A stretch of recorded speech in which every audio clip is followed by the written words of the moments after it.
Сегодня на обзоре у нас робот-пылесос Kitford 567.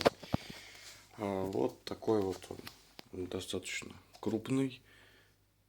В сравнении с некоторыми другими моделями, которые наблюдали мы в действии.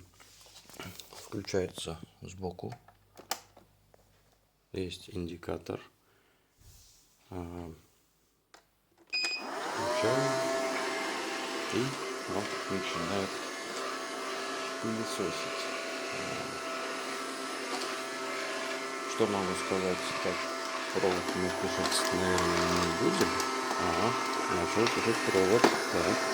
Вот, у него есть датчики высоты. Соответственно, когда он видит, что высота не соответствует его безопасности, он автоматически отключается. В общем, что могу сказать о роботе-пылесосе? Мощность всасывания достаточно хорошая. Пыль, волосы, даже мелкий мусор он убирает хорошо. Понятно, что крупный мусор, мощности ему для этого не хватает.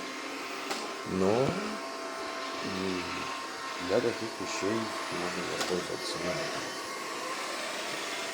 И да, нужно убирать все с его пути, потому что он может это скушать. Вот у нас очень голодный робот-пылесос получился. В общем, Kitford, спасибо.